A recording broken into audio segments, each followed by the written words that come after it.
दुश्मन का दुश्मन दोस्त होता है, ये कहावत आपने सुनी होगी। मैं बात कर रहा हूँ पाकिस्तान और चाइना की। दोनों का एक समझौता है, सीपीईसी कॉरिडोर, उस पर हम अभी चर्चा करेंगे। तो ये अभी न्यूज़ में है, चर्चाओं में है। क्या है सीपीईसी, इस पर बात करेंगे। किसका हिस्सा है, कौन कौन से देश इससे जुड़ा हुआ है, इन सब पर चर्चा करेंगे। यूपीएससी के लिए हमें कैसे रेलिवेंट है, कहाँ से सवाल पूछा जा सकता है और कितने सवाल पूछे गए हैं, सब पर हम चर्चा करने वाले हैं। तो अभी खबर आई है कि चीन के लिए कब्रिस्तान बन रहा है सीपीईसी, यानी कि ये कह सकते हैं आप कि भारत के लिए वो एक गड्ढा खोद रहे थे और उसमें खुद को ही नुकसान हो रहा है, चाइना को। तो जो सीपीईसी है, यहाँ पर जो पाकिस्तान के लोग हैं, खासतौर से बलूचिस्तान के लोग, वो इसका विरोध कर रहे हैं। और विरोध के साथ साथ यहाँ जो काम चल रहा है तेजी से, उसमें मोस्टली जो वर्कर्स हैं वो चाइना के हैं। उन चाइना के वर्कर्स को मार रहे हैं, वहाँ के जो अलगाववादी संगठन है वो उनको मार रहे हैं। तो चाइना के जो लोग वहाँ पर काम कर रहे हैं इस प्रोजेक्ट पर, उनके लिए कब्रिस्तान बन रहा है, उनके लिए मतलब एक मौत की जगह बन रहा है, उनको मार रहे हैं वहाँ के लोग। तो इसी सब पर हम चर्चा करेंगे। क्या प्लान था इन लोगों का भारत के खिलाफ, भारत से इसको क्या नुकसान होने वाले थे, चाइना को इससे क्या फ़ायदा होने वाला है, पाकिस्तान को क्या फ़ायदा होने वाला है, और वहाँ के जो लोग हैं जहाँ पर ये कॉरिडोर बन रहा है उनको क्या नुकसान होने वाला है। तो इन सारे जो पॉइंट हैं उनको टच करेंगे और अपने पॉइंट ऑफ व्यू से जो हमारा यूपीएससी का एग्जाम है उसके लिए देखेंगे कैसे इंपॉर्टेंट है। तो सबसे पहले मैं आपको बता देता हूँ क्या क्या हम इसमें पढ़ने वाले हैं। देखो, जो लोग नए जुड़े हैं या बाद में देखेंगे इस वीडियो को, या जो लोग मुझे अभी नहीं जानते होंगे, मैं ये एक सेशन डेली ला रहा हूँ आपके लिए। एक दिन में एक टॉपिक आएगा, लेकिन फुल डेप्थ में आएगा। मैंने अभी पिछले 2 टॉपिक डाले, तो आप लोगों के काफ़ी कमेंट आए थे कि सर और डेप्थ में जाइए ताकि यूपीएससी के लिए पूरी तरह से हमें तैयार हो जाए। तो इसमें हम कोशिश करेंगे प्री और मेंस दोनों के क्वेश्चन आप उस पर्टिकुलर टॉपिक से, जिसको मैं पढ़ाऊंगा उससे रिलेटेड जो भी क्वेश्चन आएगा वो आप कर पाओ। तो सबसे पहले हम देखेंगे न्यूज़ क्या है, ये क्यों ये मुद्दा उठ के आया फिर से। फिर मैं आपको मेंस के पीवाईक्यूज दिखाऊंगा जो इस टॉपिक से रिलेटेड मेंस में पहले सवाल पूछे गए हैं। अब मेंस में पूछा गया है तो इंपॉर्टेंट टॉपिक है।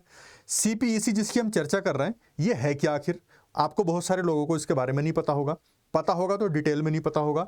फिर ये जो सीपीईसी है ये ओबीओआर का हिस्सा है, क्या क्या है ये सब पता लगेगा अभी आपको। जो सीपीईसी है इसके लिए, इसके चैलेंज पाकिस्तान और चाइना के लिए क्या क्या है। पाकिस्तान और चाइना इसको बना तो रहे हैं लेकिन इसके चैलेंजेस भी फेस कर रहे हैं, लेकिन भारत के लिए क्या इंप्लीकेशन है, इसके क्या निहितार्थ हैं, ये भी पढ़ेंगे हम। फिर मैं आपको दिखाऊंगा प्री में कैसे क्वेश्चन पूछा गया इससे, लास्ट में मैं आपको दिखाऊंगा। फिर इससे एक्सपेक्टेड क्वेश्चन जो बन सकते हैं अगले एग्जाम्स के लिए, वो आपको क्वेश्चन में कराऊंगा। तो प्रॉपर और प्योर कह सकते हैं आप यूपीएससी के लिए टॉपिक लेके आ रहा हूं मैं। तो आपको पूरा डेप्थ में एक टॉपिक डेली मिलेगा, कोशिश मेरी यही रहेगी। अगर न्यूज़ में कोई ऐसा इंपॉर्टेंट टॉपिक मुझे नहीं लगा तो हो सकता है उस दिन मैं आपको ना दूं कोई टॉपिक, लेकिन कोशिश ये रहेगी डेली एक टॉपिक ऐसा कवर हो जाए जिसमें पहले भी सवाल पूछे गए हों और बाद में भी पूछे जाने के चांस हों। तो ये न्यूज़ है, चीन के मजदूरों के मारे जाने पर गलियारे पर सवाल उठ रहे हैं। चीन ने यहाँ पर बहुत पैसा लगाया, पैसा लगाने की वजह क्या है अभी मैं आपको एक मैप में समझाऊंगा। तो चीन यहाँ पर इन्वेस्ट कर रहा है। इन्वेस्ट क्या है, इन्वेस्ट का मकसद क्या है, चीन पाकिस्तान को डेवलप करने के लिए, वहाँ की एनर्जी की ज़रूरतों को फुलफिल करने के लिए, वहाँ की जो ट्रांसपोर्ट की ज़रूरतें हैं उसको पूरा करने के लिए यहाँ पर इन्वेस्ट कर रहा है। और उस इन्वेस्ट में जब वहाँ पैसा चाइना का लग रहा है तो जो असल में पैसा है वो तो पाकिस्तानी उसको वापस देगा। जो यहाँ से इनकम होगी, अभी ग्वादर पोर्ट के बारे में पढ़ेंगे हम, तो 90% रिवेन्यू चाइना ले जाएगा अपने उधार के। जैसे मैं आपको पैसे दे दूं, इन्वेस्ट कर दूं, फिर उससे जो कमाई हो वो मैं ले लूं, इस तरह का इनका समझौता है। तो वहाँ पर जो है चाइना के मजदूर काम कर रहे हैं, उन मजदूरों को मार रहे हैं वहाँ के लोग। बलूचिस्तान के बारे में जो बलूच वहाँ पर आंदोलन करते रहते हैं वो आपने सुना होगा, तो वो लोग उनको मार रहे हैं। अब जो वहाँ के शाहबाज भाई हैं, वहाँ के प्रधानमंत्री, इन्होंने बोल दिया है कि अब हम फिर से राष्ट्रीय आतंकवाद निरोधक प्राधिकरण यानी कि नेक्टा को एक्टिव कर देंगे। यानी कि जो लोग आतंकवाद फैला रहे हैं, वहाँ पर अराजकता फैला रहे हैं, उनसे हम निपटेंगे, ये इन्होंने कहा है शहबाज ने। किससे, चाइना से। लेकिन चाइना क्या कह रहा है, चाइना कह रहा है कि हम अपनी आर्मी डिप्लॉय करेंगे तुम्हारे यहाँ पर, हमारे लोग मारे जा रहे हैं, हम अपनी आर्मी डिप्लॉय करेंगे, हमें इसकी परमिशन दो। तो अब अगर किसी देश में दूसरे देश की आर्मी आ जाए तो क्या होता है, उसकी संप्रभुता को, उसकी इंटीग्रिटी को क्या होता है, नुकसान होता है। लोग पूरी दुनिया में इनकी मजाक बनेगी पाकिस्तान वालों की कि तुम जो है सिक्योरिटी नहीं दे पाए, चाइना की आर्मी बुलानी पड़ी। तो बहुत सारी चीज़ें इसमें चल रही हैं। जो बलूच लोग हैं वो इनको परेशान कर रहे हैं, कह सकते हैं कि उनको मार रहे हैं। बलूच लोग क्यों मार रहे हैं? क्योंकि ये जो कॉरिडोर है, मैं भी दिखाऊंगा आपको मैप में, ये कॉरिडोर बलूचिस्तान से होकर गुजर रहा है, जो उनकी जमीनों को हड़प रहा है। तो उस वजह से परेशान है। तो पाकिस्तान के जो सेनाध्यक्ष हैं जनरल असीम मुनीर, इन्होंने एक बैठक करी थी वहाँ के मुख्यमंत्री कुछ मंत्रियों से, और वहाँ पर जो एक्टिव ग्रुप हैं बलूचिस्तान में, मजीद ब्रिगेड, इनको बोला इन्होंने कि इसको खत्म करेंगे, बलूचिस्तान लिबरेशन आर्मी इसको खत्म करेंगे, BLA या BLF बलूचिस्तान लिबरेशन फ्रंट, और BRAS बलूच राजी अजोई संगर, जो यहाँ के ये एक्टिव हैं, जितने भी इसको सेपरेटिस्ट कह सकते हैं आप, बलूचिस्तान में सक्रिय उग्रवादी संगठनों के खिलाफ एक व्यापक सैन्य अभियान चलाया जाएगा और जो निर्दोष व्यक्ति मारे जाए हैं उनका बदला लिया जाएगा, ऐसा इन्होंने कहा है जो आर्मी चीफ है वहाँ के। अब मैं आपको दिखा रहा हूँ इसको कि इसका मकसद क्या है चाइना का। देखो आप देखेंगे तो ये चाइना है। अगर इस चाइना को व्यापार करना होगा किससे, अफ्रीका से, या आपको मान लो यूरोप से, या जो मिडिल ईस्ट है, अगर इससे बिजनेस करना होगा तो इसको यहाँ से अपनी जो सामान है वो लाना पड़ेगा, यहाँ पहुँचेगा। अब आप देखोगे कि चाइना तो ये है, यहाँ से भी निकाल सकता है, लेकिन अगर यहाँ से निकालेगा तो आप देख रहे होंगे कितने सारे देशों से होकर गुजरना पड़ेगा, वहाँ अलग अलग तरह का टैक्स लगेगा। अगर हम किसी की ज़मीन से होकर गुजरेंगे तो वहाँ टैक्स लगेंगे, चीज़ें महंगी हो जाएंगी, तो ये लोग क्यों खरीदेंगे। यहाँ क्या है, पानी में सबसे जो पानी का रास्ता है समुद्र का, वहाँ टैक्स वैक्स नहीं देने पड़ेंगे, तो वो सस्ता सामान दूसरे देशों में भेज सकता है, इनसे व्यापार कर सकता है। तो अब वो यहाँ ना जाना पड़े उसको, तो वो अपने चाइना से, ये जो पाकिस्तानी ऑक्यूपाइड चाइना है, सॉरी पाकिस्तानी ऑक्यूपाइड कश्मीर है, POK, यहाँ से रास्ता बना रहा है और ये पाकिस्तान के ग्वादर पोर्ट पे आ रहा है, ग्वादर बंदरगाह। तो यहाँ पर अगर आप देखोगे तो बहुत कम चलना पड़ रहा है इसको। तो कितने देशों को टैक्स देगा, सिर्फ पाकिस्तान को। तो पाकिस्तान के लिए डेवलप कर रहा है वो। अगर यहाँ से कहीं से निकल के जाएगा तो बहुत सारे देशों को टैक्स देगा, यहाँ से आएगा तो फ्यूल बहुत लगेगा और टाइम बहुत लग जाएगा एक सामान को पहुँचाने में। तो जो चाइना का मकसद है वो अपने व्यापार को आसानी से यहाँ हिंद महासागर में लाना है, और हिंद महासागर से जो लाएगा तो आराम से वो कहाँ, पूरे अफ्रीका में कहीं भी जा सकता है। भाई अफ्रीका में पहुंच गया तो कंट्री में पहुंच गया, कहीं भी पहुंचा देगा अपना माल। फिर जो मिडिल ईस्ट वाला है, यहाँ आगे जाएगा लाल सागर से, इससे तो जो बंगाल की फारस की खाड़ी, लाल सागर है, इनसे आगे जाएगा तो पूरे मिडिल ईस्ट पहुंच जाएगा। यहीं से निकल के जब यहाँ पहुंचेगा, यहाँ से पानी के रास्ते जाएगा तो एक देश आगे पड़ेगा, फिर अंदर पानी के रास्ते फिर यूरोप पहुंच जाएगा। तो चाइना अपने बिजनेस को डेवलप करने के लिए, उसके लिए ये वाला जो रास्ता है जो मैं CPEC कॉरिडोर पढ़ा रहा हूँ, ये बहुत इंपॉर्टेंट है उसके लिए। तो इसको आप मैप पे देखिए कि चाइना इसके लिए इतना सीरियस क्यों है। अब मैप देख के पता लग गया चाइना इसके लिए सीरियस क्यों है, क्यों इतनी बड़ी राशि, उतना पैसा वहाँ पे इन्वेस्ट कर रहा है। अब मैं आपको बता रहा हूँ कि यहाँ से हमसे जो सवाल पूछेगा UPSC में, ये इंपॉर्टेंट टॉपिक है, बहुत इंपॉर्टेंट टॉपिक है हमारे देश के लिए, क्योंकि हमारी जो फॉरेन पॉलिसी कह सकते हैं आप, या जो हमारे पड़ोसी देश हैं उनसे हम पे क्या इम्पैक्ट पड़ता है, इस पर सवाल बनते हैं। तो एक 2018 में इससे रिलेटेड सवाल बना है, चीन पाकिस्तान आर्थिक गलियारा CPEC, इसको चीन की अपेक्षाकृत अधिक विशाल एक पट्टी एक सड़क या वन बेल्ट वन रोड, इसका जो इंग्लिश में बोलते हैं, पहल के एक मूलभूत भाग के रूप में देखा जाता है। तो पहली बात तो CPEC क्या है हम ये जानेंगे, फिर ये एक पट्टी एक सड़क क्या है इसके बारे में जानेंगे। तो CPEC का संक्षिप्त वर्णन देना है और भारत द्वारा उससे किनारा करने के कारण बनाने हैं। तो ये सवाल जो मेंस में सवाल पूछा गया है, अभी जो हम क्लास ये कर रहे हैं, इसको पूरा सुनने के बाद आप इसका आंसर आराम से दे दोगे। कब पूछा गया था? 18 में। और इंपॉर्टेंट टॉपिक है, आगे भी पूछा जा सकता है। एक सवाल इस पे बना 2014 में, चीन और पाकिस्तान ने एक आर्थिक गलियारे के विकास के लिए समझौता किया है, ये भारत की सुरक्षा के लिए क्या खतरा प्रस्तुत कर सकता है, आलोचनात्मक परीक्षण करना है। तो क्या वहीं पहुंच गए CPEC, कब पूछा? 14 में सवाल पूछा गया। उसके बाद फिर से 17 में सवाल पूछा गया, चीन अपने आर्थिक संबंधों और सकारात्मक व्यापार अधिशेष को एशिया में संभाव्य सैन्य शक्ति हैसियत को विकसित करने के लिए उपकरणों के रूप में इस्तेमाल कर रहा है। सारे क्वेश्चन वहीं से रिलेट हैं, इंपॉर्टेंट टॉपिक है, इसलिए इसको मैं लेके आया हूं। देखो डेली एक ही टॉपिक आएगा, लेकिन बड़े डिटेल में आएगा, ताकि हम उसको अच्छे से कवर करके प्री और मेंस दोनों के लिए तैयार हो सकें। तो सबसे पहले तो हम बात करेंगे CPEC है क्या। सबसे पहले आपको CPEC का पता होना चाहिए। तो CPEC एक तरह का दोनों देशों के बीच में एक कॉन्ट्रैक्ट है पाकिस्तान और चाइना के कि हम आपके यहाँ से रास्ता निकाल के ले जाएंगे, डेवलपमेंट हम करेंगे, पैसा हम लगाएंगे, वहाँ से जो इनकम होगी, जो पोर्ट आपका ग्वादर पोर्ट पड़ता है, ग्वादर बंदरगाह, वहाँ से जो इनकम होगी 90% हमारा रहेगा। तो एक तो इसकी कनेक्टिविटी कहाँ कहाँ है। चीन का अगर हम नॉर्थ वेस्ट वाला पार्ट देखेंगे, झिंजियांग प्रांत है इसका, झिंजियांग उइगर वाला क्षेत्र, तो ये जो झिंजियांग उइगर वाला क्षेत्र है ये मिलता किससे, पश्चिमी बलूचिस्तान से। बलूचिस्तान पाकिस्तान का हिस्सा है, झिंजियांग चाइना का हिस्सा है, और बलूचिस्तान में ही बंदरगाह पड़ता है, पोर्ट पड़ता है, कौन सा, ग्वादर पोर्ट, क्योंकि पोर्ट पे पहुंचना जरूरी है नीचे हिंद महासागर में आने के लिए। और ये 3000 किलोमीटर का लंबा रास्ता है, 3000 किलोमीटर लॉन्ग डिस्टेंस का ये रास्ता है। ये पाकिस्तान और चीन के बीच एक द्विपक्षीय परियोजना है। इस परियोजना में रेल मार्ग बनाए जाएंगे, इसमें राजमार्ग बनाए जाएंगे, जितनी भी इसमें पाइपलाइंस हैं वो बिछाई जाएंगी और पाकिस्तान को कनेक्टिविटी मिलेगी इससे।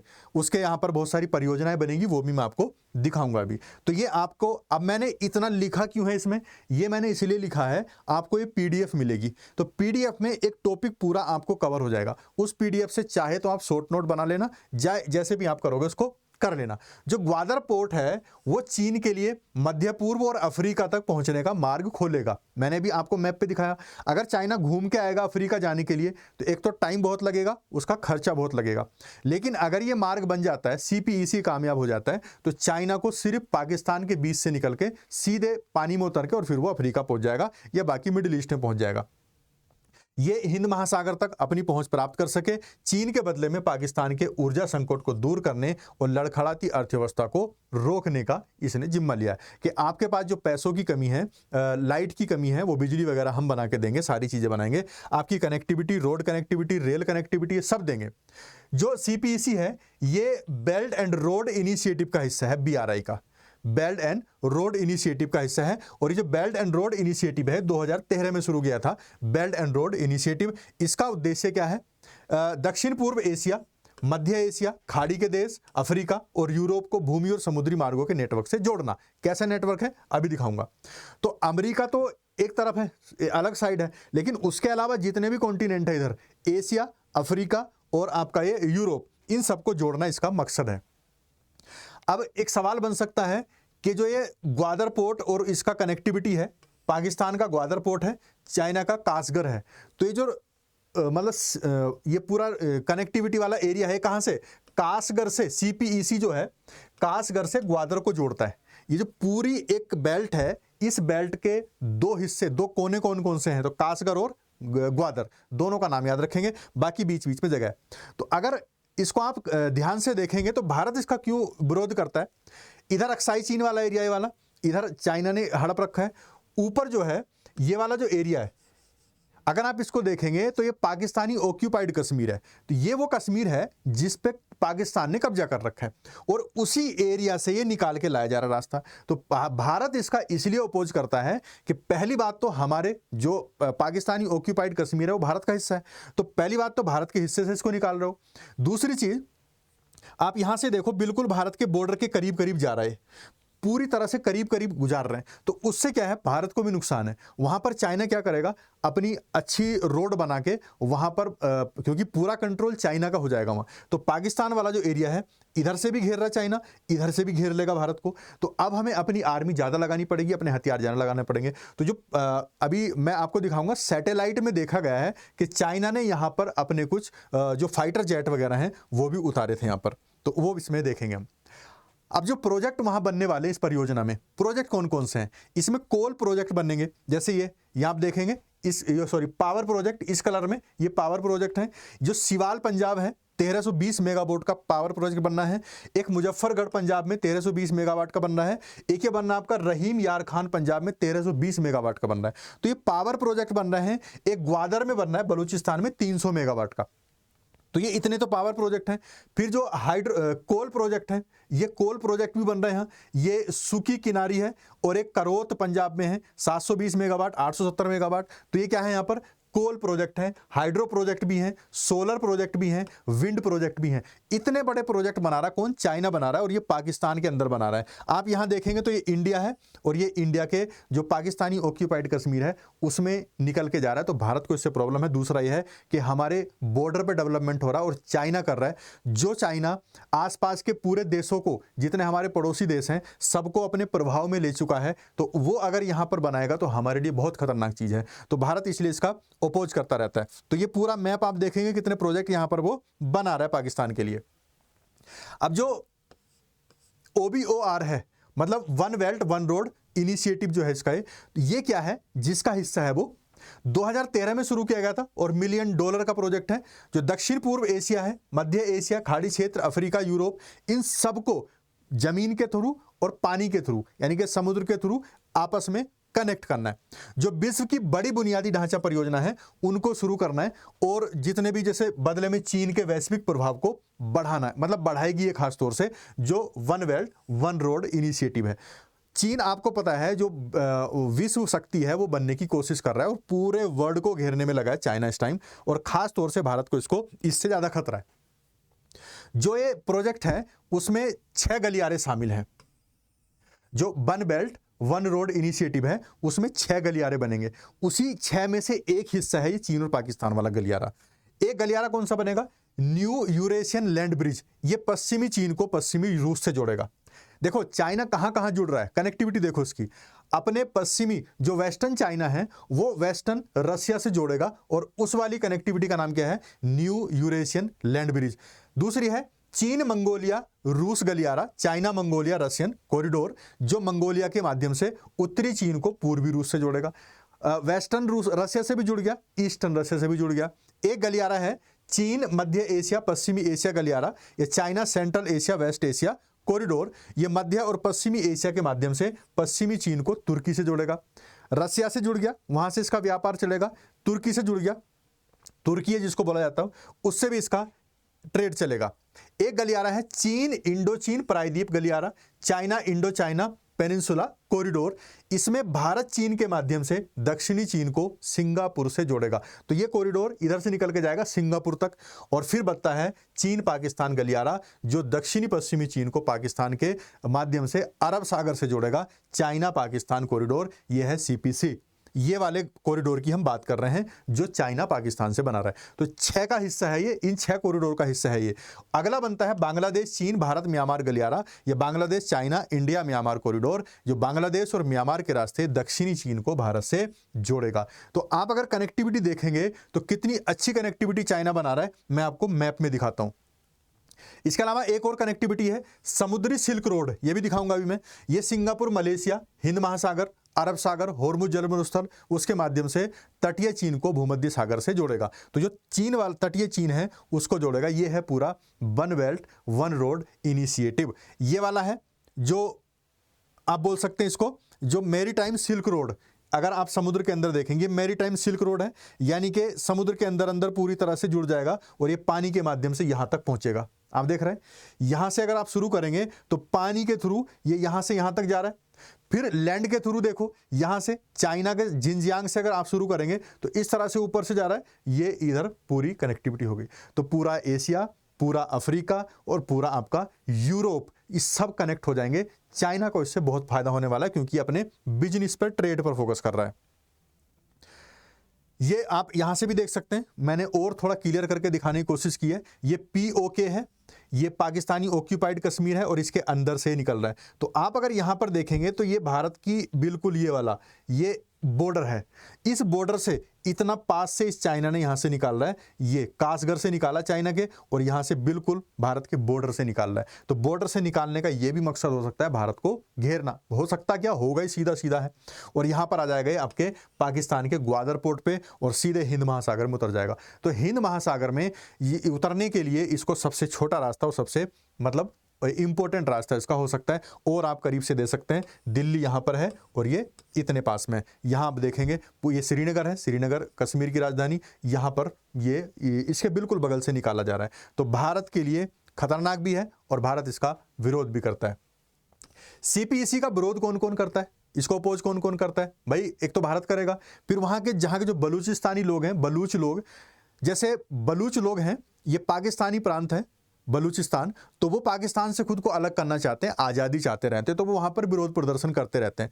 उसीलिए इस प्रोजेक्ट का वो विरोध कर रहे हैं, क्योंकि ये प्रोजेक्ट अगर हमारे यहाँ से बनेगा तो हम लोग हैं, मतलब बलूचिस्तानी, उनको वहाँ से विस्थापित किया जाएगा, एक जगह से दूसरी जगह पहुँचाया जाएगा, तो उनको प्रॉब्लम होगी, उनकी ज़मीनें ली जाएंगी, वहाँ पर कंस्ट्रक्शन होगा, तोड़फोड़ होगी, तो पर्यावरण को भी नुकसान होगा, तो वो बहुत सारी उस वजह से वो विरोध कर रहे हैं। तो भारत जो है सीपीईसी का विरोध करता है, क्योंकि ये पाकिस्तान के कब्जे वाले जम्मू कश्मीर से होकर गुजरता है, यानी कि पीओके से होकर गुजरता है, और पीओके भारत का हिस्सा है, भारत पीओके को अपना हिस्सा मानता है। जब हमारा कोई हिस्सा है, वहां पर कंस्ट्रक्शन होगा, कोई चीज बनेगी, तो इसका मतलब ये है अगर वहां पे सीपीईसी बन जाता है, पीओके में, पाकिस्तानी ऑक्यूपाइड कश्मीर में अगर ये सीपीईसी बन जाता है, तो इसका मतलब ये है कि हमने मान लिया है वो भारत का हिस्सा, पाकिस्तान का हिस्सा है।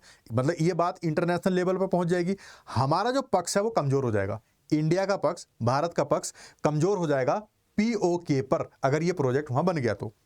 दूसरा, पाकिस्तान के जो बलूचिस्तान प्रांत के लोग हैं, वो भी सीपीईसी का विरोध कर रहे हैं।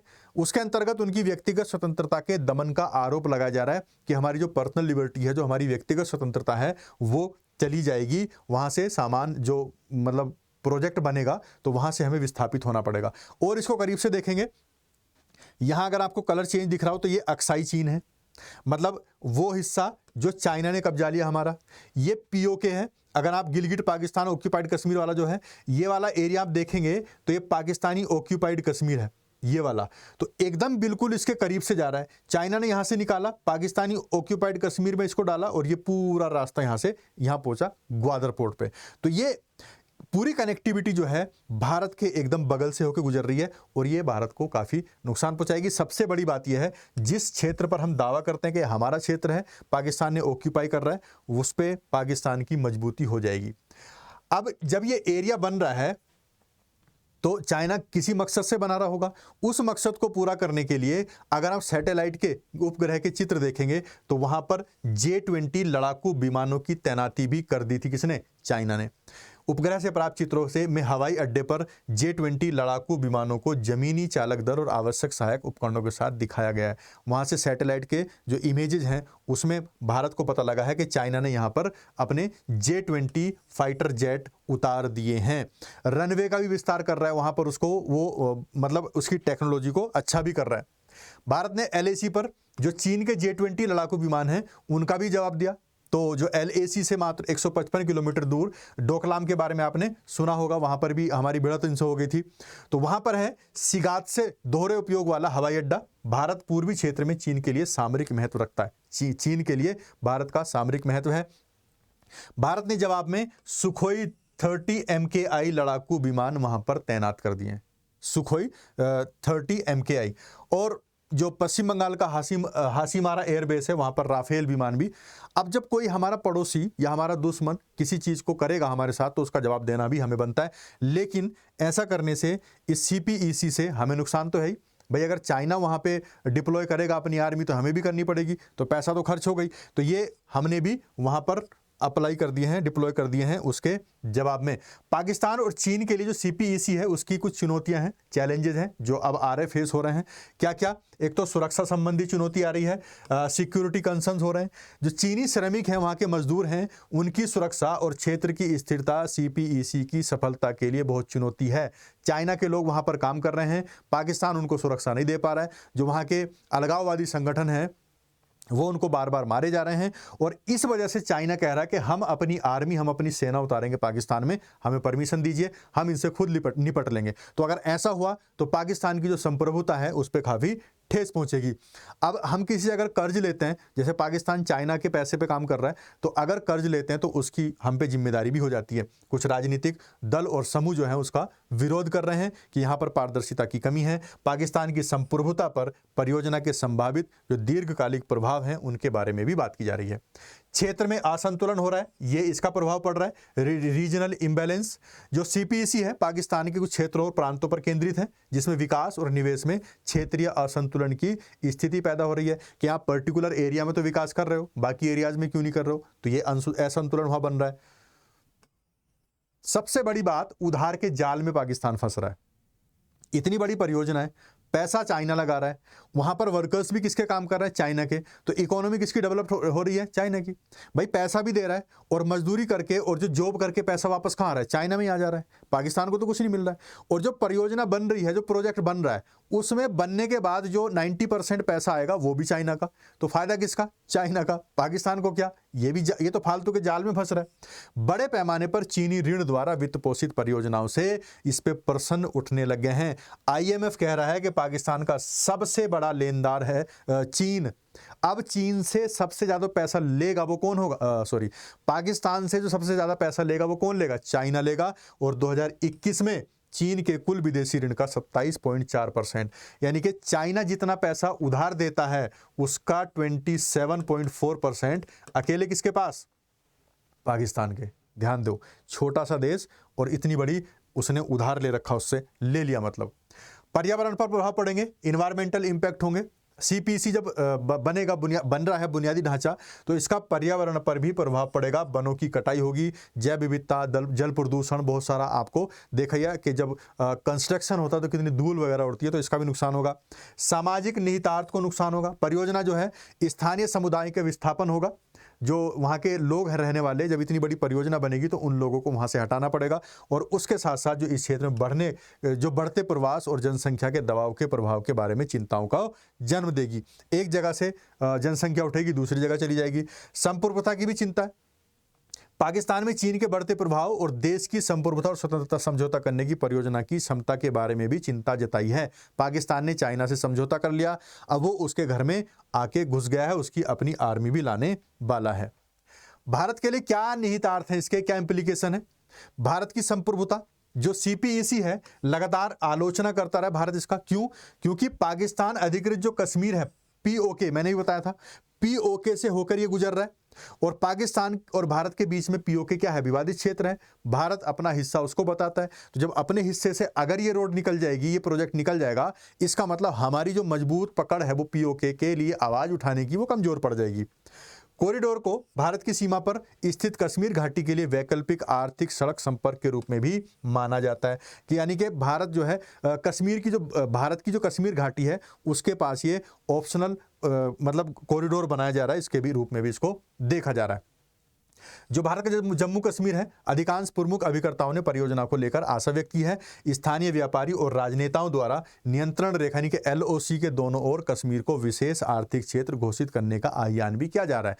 कुछ लोग ऐसे हैं जो इस प्रोजेक्ट के यानी कि इधर के कश्मीर को भी, इधर के कश्मीर को भी, हमारे कश्मीर को भी और उनको भी, वो बोल रहे हैं कि इसको पूरे कोई विशेष आर्थिक क्षेत्र घोषित कर दो, या इसको आप कह सकते हैं स्पेशल इकोनॉमिक जोन, SEZ इसको बोलते हैं, स्पेशल इकोनॉमिक जोन, इसको घोषित कर दीजिए। तो ये भारत के निहितार्थ इसमें हो सकते हैं। लेकिन जो गिलगिट बाल्टिस्तान क्षेत्र है, जो औद्योगिक विकास और विदेशी निवेश को आकर्षित करता है, अगर CPEC सफल हो जाता है तो अंतर्राष्ट्रीय स्तर पर मान्यता प्राप्त पाकिस्तानी क्षेत्र के रूप में क्षेत्र की धारणा को और मजबूत करेगा। मतलब क्या इसका? अगर CPEC कामयाब हो गया तो उस कॉरिडोर के कामयाब होने के साथ साथ इंटरनेशनल लेवल पर इसकी मान्यता बढ़ जाएगी। कश्मीर का जो POK वाला एरिया है उस पर उसकी मजबूती बढ़ जाएगी और भारत को नुकसान होगा, जिससे 73,000 वर्ग किलोमीटर भूमि पर भारत का दावा कम हो जाएगा, जो 1.8 मिलियन से अधिक लोगों का घर है। जो POK है वहां पर 1.8 मिलियन से ज्यादा लोग रहते हैं। 73,000 वर्ग किलोमीटर का एरिया है, वहां पर हमारी मजबूत पकड़ जो है वो कमजोर पड़ जाएगी, क्योंकि इसको इंटरनेशनल लेवल पर मान्यता मिल जाएगी। सागर के माध्यम से व्यापार पर चीन का नियंत्रण हो जाएगा। जो हिंद महासागर है वहां पर ये उतर जाएगा पाकिस्तान के ग्वादर पोर्ट के थ्रू, तो इस पूरे सागर पर इसका नियंत्रण और मजबूत होगा। ये पूरी दुनिया में आराम से व्यापार कर सकता है। अभी मैंने आपको मैप दिखाया था, वहां दूर से घूम के आना पड़ता है उसको, लेकिन अब छोटा रास्ता इसका होने वाला है। तो अमेरिका के साथ पहुंच जाएगा व्यापार करने के लिए। अभी जो पनामा नहर पर निर्भर है, अब वो डायरेक्ट इधर से घुसेगा और यूरोप पहुंचकर सीधे फिर अमेरिका भी जा सकता है। एक बार CPEC पूरी तरह अगर आ गया तो जो उत्तरी लैटिन अमेरिका है वहां पर जो छोटे और अधिक किफायती व्यापारिक मार्ग है उनकी पेशकश करने की स्थिति में हो जाएगा। जो छोटे छोटे बीच में मार्ग हैं वहां पर भी ये पहुंच जाएगा। चीन को उन शर्तों को निर्धारित करने की शक्ति देगा जिनके द्वारा अटलांटिक और प्रशांत महासागरों के बीच माल की अंतर्राष्ट्रीय आवाजाही होती है, वहां पर भी ये पहुंच जाएगा। यानी कि चाइना का पूरी दुनिया में घुसने का प्लान यहां से कामयाब हो जाएगा। एक stings of string of pearls की एक पॉलिसी है जो इसको नाम दिया गया है। इसके द्वारा हिंद महासागर में अपनी उपस्थिति बढ़ा रहा है चाइना। ये अमेरिका ने एक वर्ड दिया है। स्ट्रिंग ऑफ पर्ल्स जो वर्ड है ये किसके द्वारा दिया गया? अमेरिका के द्वारा दिया गया है। इसका मतलब यह है कि भारतीय रक्षा विश्लेषकों द्वारा हवाई क्षेत्रों और बंदरगाहों के नेटवर्क के माध्यम से भारत को घेरने की चीन की रणनीति। अगर आप स्ट्रिंग ऑफ पर्ल्स कहीं भी लिखो या कहीं पढ़ो या सुनो तो उसका ये मतलब होता है चाइना पानी के रास्ते के माध्यम से और जमीन के रास्तों के माध्यम से जो इंडिया को घेरने की नीति है उसको स्ट्रिंग ऑफ पर्ल्स कहते हैं, और ये नाम दिया है अमेरिका ने।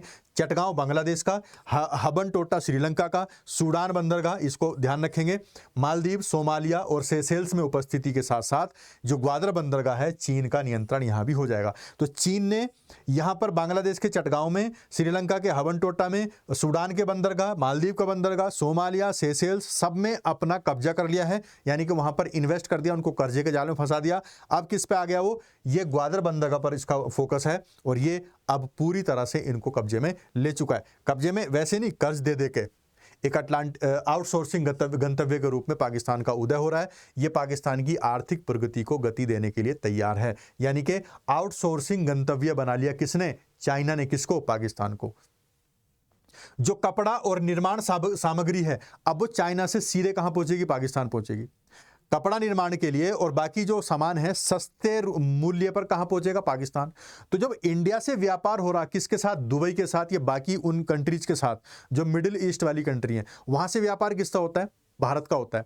तो अब सस्ता सामान पाकिस्तान में पहुंच जाएगा, वो सस्ता सामान बना के भारत को चुनौती देगा इंटरनेशनल बाजार में, ये भी भारत की प्रतिस्पर्धा हो जाएगी पाकिस्तान के साथ।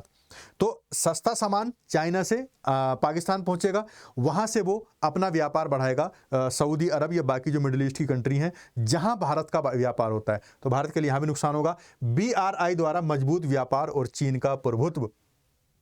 जो चीन का BRI परियोजना है ये बंदरगाहों को जोड़ेगा, सड़कों को जोड़ेगा, रेलवे के नेटवर्क बनाएगा और पूरा जो चीन और यूरेशिया के बीच का व्यापार संपर्क है उसको केंद्रित मतलब सेंटर में रख के करेगा। यूरेशिया मतलब यूरोप और एशिया दोनों को मिला के। इसमें राजनीतिक रूप से हावी होने की चीन की योजना के रूप में इसको देखा जा रहा है और इसी दिशा में एक कदम है इसका CPEC जो बेल्ट एंड रोड इनिशिएटिव है। बेल्ट एंड रोड इनिशिएटिव ये पूरी तरह से जो फोकस कर रहा है वो यूरेशिया पे फोकस कर रहा है, यानी कि यूरोप के देश और एशिया के देश, बाकी अफ्रीका में भी ये इससे जाएगा।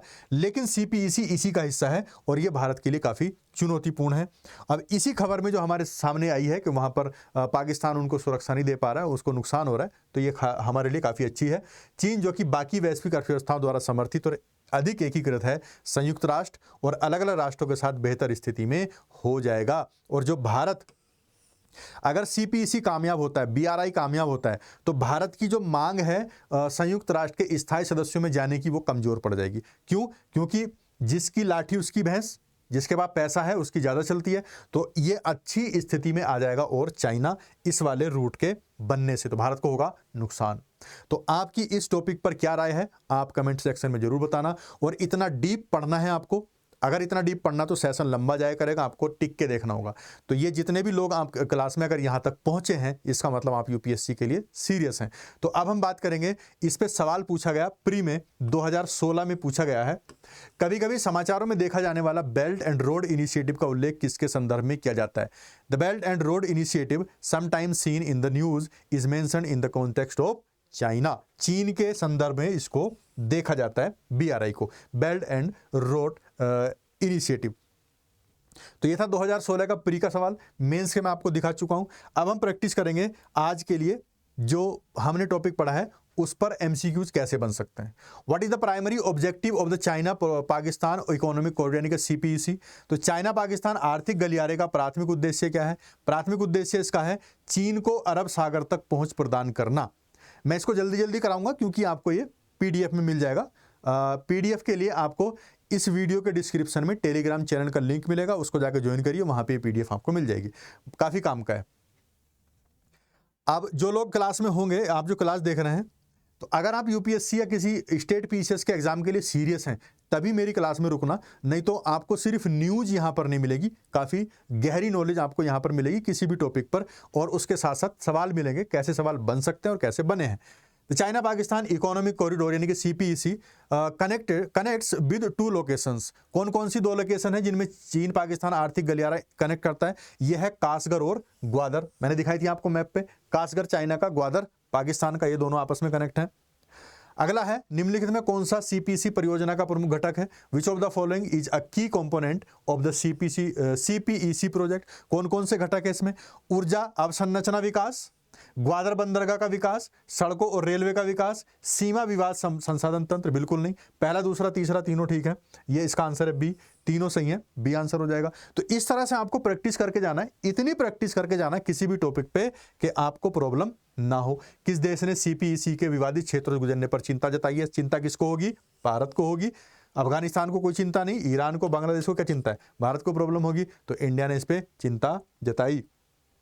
CPEC किस विवादित क्षेत्र से होकर गुजरेगा? कहां से गुजर रहा है? जब भारत को प्रॉब्लम हो रही है तो कहां से हो रही होगी?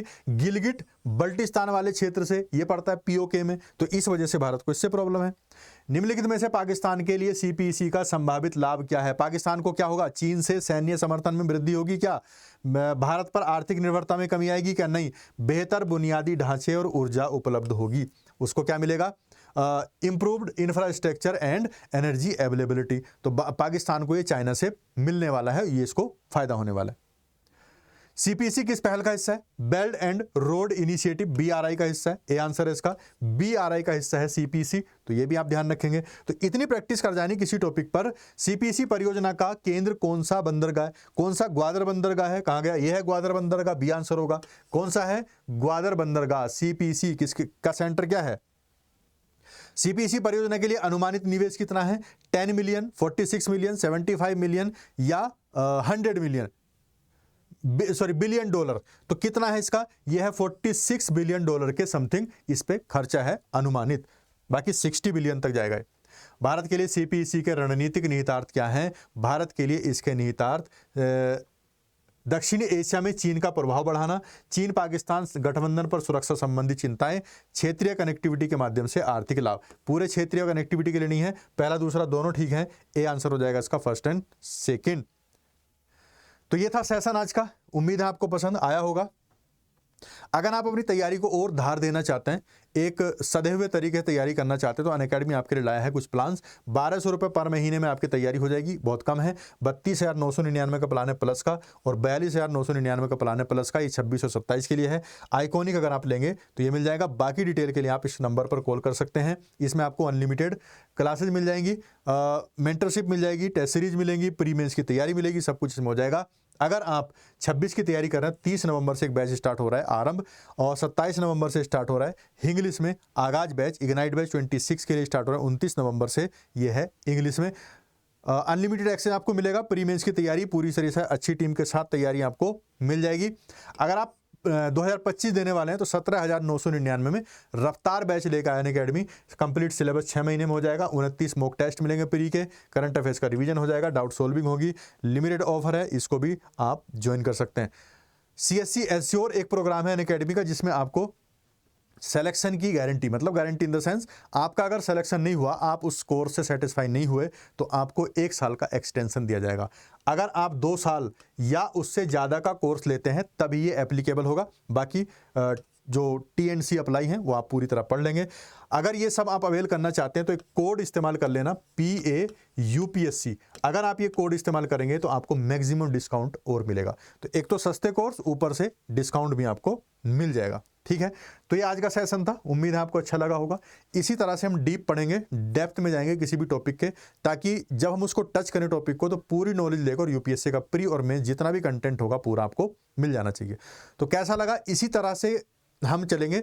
न्यूज़ को बहुत कम कवर करेंगे, बाकी मेन पार्ट को कवर करेंगे, और उस पर PYQs MCQs जो भी हैं वो सब कवर करेंगे। तो मुझे अपनी राय जरूर देना किस तरह से सेशन चल रहा है। इस तरह से चलाऊं तो क्या ठीक रहेगा? आप लोग आधा घंटा झेल सकते हो कि नहीं? ठीक है, तो अभी के लिए इतने रखते हैं, बाकी आपकी राय का स्वागत है। फिर मिलेंगे नेक्स्ट इंटरेस्टिंग टॉपिक में, तब तक के लिए बाय, थैंक्स फॉर वॉचिंग।